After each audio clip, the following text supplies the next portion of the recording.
गंगापुर एक छोटा सा गांव था जहां हरि नाम का एक गरीब किसान रहता था। वह बेहद ईमानदार और मेहनती था। उसके पास केवल 2 बीघा जमीन थी जिस पर वह सब्जियां उगाकर अपने परिवार का पेट पालता था। हरि की पत्नी राधा और 10 साल का बेटा मोहन उसकी जिंदगी की सारी खुशियां थे। एक दिन हरि खेत में काम कर रहा था कि अचानक उसका फावड़ा किसी कठोर चीज से टकराया। अरे! ये क्या है? उसने मिट्टी हटाई तो देखा कि एक पुराना बंद मटका जमीन में दबा हुआ है। उसने मटका खोला तो अंदर से चमकती हुई सोने की मोहरें निकली। हरी की आंखें फैल गईं। उसने मोहरें गिननी शुरू की। ये तो कुल 50 मोहरें हैं। यह खजाना किसका होगा? कहीं यह किसी डाकू का तो नहीं? हरी डर गया। उसने मटका वापस बंद किया और घर जाकर राधा को सारी बात बताई। राधा की आंखों में चमक आ गई। सुनो जी, यह तो भगवान की देन है। अब हम गरीबी से छुटकारा पालेंगे। नहीं, यह धन हमारा नहीं है, किसी और का है। हमें इसकी जानकारी सरपंच को देनी चाहिए। राधा नाराज हो गई लेकिन हरी अटल रहा। अगले दिन वह मटका लेकर सरपंच के घर पहुंचा। सरपंच रघुवीर एक लालची आदमी था। हरि ने सरपंच को सारी बातें बताई। सरपंच ने मोहरें देखी तो लालच में आ गया। हरी, तुम ठीक कहते हो।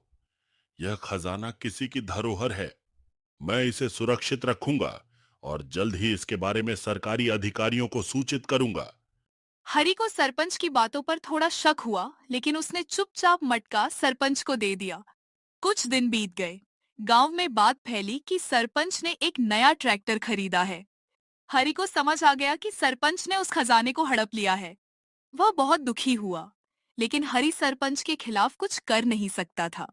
एक शाम गांव में एक साधु आया। वह हरि के घर के बाहर रुका और बोला, कोई है भैया? बहुत प्यास लगी है, जरा पानी पिला दो। प्रणाम बाबा, अभी पानी देता हूँ। आप अंदर आ जाओ बाबा और विश्राम करो। हरि ने साधु को पानी दिया। साधु हरि की सेवा से बहुत खुश हुआ और कहा, बेटा, तुम्हारा बहुत बहुत शुक्रिया। तुम्हारी हर मनोकामना पूरी हो। हरि को उदास देखकर साधु ने फिर कहा। बेटा, तुम्हारी माथे पे चिंता ची रेखाएं हैं, क्या बात है? तब हरि ने साधु को सारी कहानी सुनाई। साधु थोड़ा मुस्कुराए और बोले, डरो मत बेटा, सच्चाई की हमेशा जीत होती है। तुम यह बात जिलाधिकारी को बताओ। इतना कहकर साधु वहां से चले गए। हरि ने जिला अधिकारी को पत्र लिखा। पत्र मिलते ही जिलाधिकारी ने तुरंत सरपंच को बुलवाया। जब जिलाधिकारी ने सरपंच से सवाल किया तब सरपंच झूठ बोलने लगा। महोदय, हरी झूठ बोल रहा है। उसने कभी कोई खजाना नहीं दिया।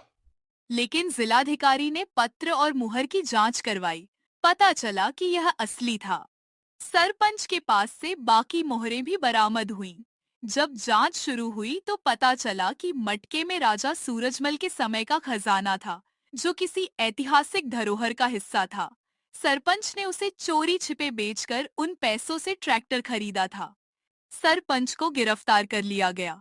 सरकार ने हरि को इनाम के रूप में एक नया ट्रैक्टर और उसके बेटे की पढ़ाई के लिए छात्रवृत्ति दी।